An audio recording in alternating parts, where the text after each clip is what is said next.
come from different walks of life, but all have one thing in common. They want their country back. Parents who want to take back control of their children's education. Veterans tired of being kicked to the curb. They believe in protecting the sanctity of life, securing our borders, standing for the flag, kneeling for God above, and an honest day's pay for an honest day's work. Hillary made fun of them. You could put half of Trump supporters into what I call the basket of deplorables. Biden called them a threat. The MAGA Republicans represent an extremism that threatens the very foundations of our republic. And DeSantis degradingly called them listless vessels. No, they aren't, Ron. They're great Americans who know there's one person who will always have their backs. I'm Donald J. Trump, and I approve this message.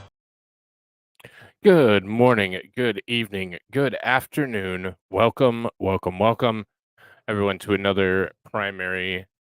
So we are too early to call. One, there's been some screwy going around. We'll get all into it. So Dog Mama, hello. Bobby, hello. And Digger over on the YouTube side. Bunch of people on X. Welcome, X viewers. So, this is what we got going on. Too early to call. So, the way this kind of shook out, I was watching it earlier. There was Nikki Haley got 100% of the votes up here in this county. 6 total votes, 100%, as you can see in Dixville County. Ironic. And then it flipped and it went Trump by a large margin. And then it flipped back to the 6 votes, 100%. And then it flipped back to Haley leading. So it's been kind of weird watching it. And of course, nothing funny is going on because it's the most safest and securest election of all time, of course. But yeah, that's kind of what we got going on right now. These are the numbers that we have so far. Donald Trump, 22,252 votes. Nikki Haley, 20,089 votes. Ron DeSantis has 283, although he has suspended his campaign officially as of this week, and endorsed Donald Trump. And we'll take a look at all the candidates. Chris Christie with 40. That's his neck of the woods, Northeast. We had 31 write-ins, including one that I was reading a news article that wrote ceasefire as his write-in vote to send a message to Joe Biden. I don't think Joe Biden gives a shit, honestly. But, yeah, Vivek got 22. Mike Pence with 11. Blankley with... Oh, and we're getting more. So this is kind of the breakdown. So we have Tim, Doug Bergen, Scott Ayers, Rachel Swift, Asa Hutchinson with 3, Perry Johnson from Michigan with 2. I know him. I have his book right here. And a bunch of other ones that are relatively no names. So this has been one of those ones where there's a great deal of possibility that it could be a win for Nikki Haley because of the Democratic vote. There's going to be a lot of Democrats that are going to cross over to try and knock Trump off or remove Trump from running. A lot of people that are voting for Nikki Haley because she's a woman, different kind of things like that. So it was interesting. What exactly is the primary when you don't have any Dems running? We do have Dems running. So primaries traditionally are finding your party's nominee. So you have several individuals that run for the nomination of your party. And that's kind of how we go about it. And that's how we determine who the winner of the party or the winner of the nomination is. So, so that's what we're looking at here. There are Democrats running against Joe Biden, just none of them that notable, but we'll get into the Democrat ticket in just a second here. So the projected winner, no big surprise here on the Democrat side. Joseph Robinette Biden is the projected winner of the Democratic primary in New Hampshire. And Dean Phillips is another one that's running. Marianne Williamson is the crazy woman. She's also running. So that's kind of a breakdown from the Democrat side. No surprise, Biden's winning. I thought the margin would be, I mean, I guess it's not that bad, 78%. So that's quite a healthy margin. So we'll look at exit polling next. Give me just a moment. Because there's exit polling. Skip to exit polls. So the exit polls are pretty well split. Male and female they're pretty close. But the Trump vote, 58% of males were in favor of Donald Trump, whereas 48% of female voters. And again, this is an open primary, so you can have you will have interference from the other party to kind of I don't know what you'd call it, but throw the election in one way or the other. Get a candidate up there that you don't think it can be as effective. And realistically, that was some of why Trump won last time, won the nomination for the party, is that there were so many people that were trying to tank the Republicans, and it kind of backfired on them. Good for us. But so then we look at race. No surprise, New Hampshire is predominantly white, and that's reflected in these exit polls. 90% are white, 2% black, 4% Latino, 2% Asian, and 2% other. And we're seeing that kind of same split, 53-45 for Haley, or for Trump, I mean. And then when you break it down between white and non-white, 53% of white voters are voting for Donald Trump, whereas non-white, 56% are voting for Donald Trump. So a little bit higher of a percentage for the former president of the non-white, although it's smaller sample size. So kind of interesting numbers. And we'll see how it shakes out. I think Nikki, personally, I think that we're going to end up calling this one for Donald Trump, because for Nikki to have that kind of upset performance, I think she needed a significantly stronger showing in the early part.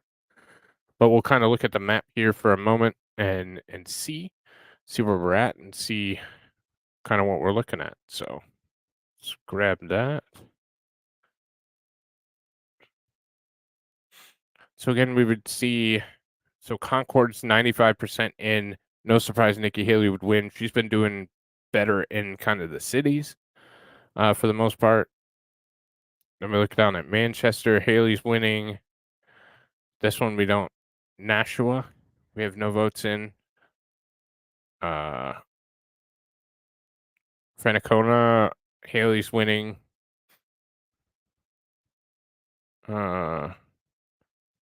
Rochester's, Dover County. Again, another one for Haley. So 15% of the vote in, there's still a pathway for Nikki Haley. I just think it's better for Donald Trump at this point. I mean, they're going to have to knock him off, and he is the flag bearer for the Republican Party, whether they want him to be or not. So it's going to take quite a performance. Now, we know, because we've been hearing in the media and all that kind of stuff, that Nikki's gained support from kind of the establishment, from the that kind of deal, and there's a bunch of ad buys. And just like that, Donald Trump wins the New Hampshire primary. They have NBC's News has finally projected it. So another vote total came in, and it must not have been enough to sway the election or the opinion. So it looks like Donald Trump is going to win the New Hampshire primary. Now, it is not a winner take all, so there are delegates up for grabs. So just like the Iowa primary that we just watched, there will be proportionate delegates awarded. And right now, out of the 22, it looks like Donald Trump will get 11. Nikki Haley will get 8, and the remainder will be awarded based on how well the two do from this point forward, or if there's any other ones that get to the threshold to get awarded a delegate. So, good news: Donald Trump wins New Hampshire.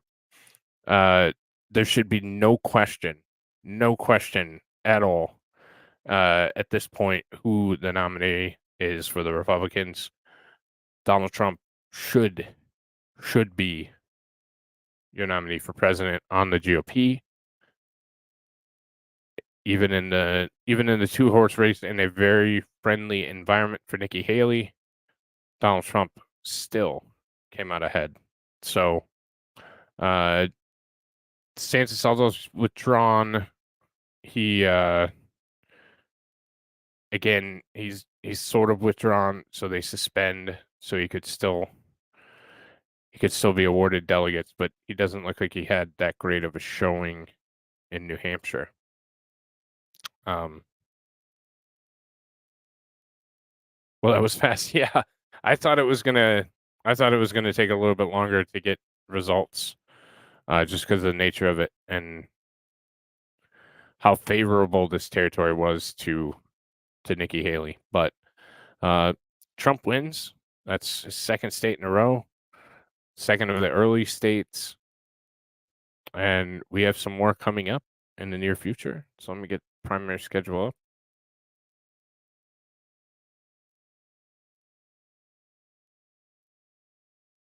And like I said, no surprise, Biden won the other side of it. So our upcoming primaries for the Democrats, we have South Carolina and Nevada. And for the GOP, and that's on February 3rd and 6th. For the GOP, we have primaries on February 8th. That will be Nevada and the U.S. Virgin Islands. If Haley drops out at all, I think she'll stay until at least the 24th. The 24th is the South Carolina primary. Obviously, her home state, and a lot of delegates up for grabs and not very far away.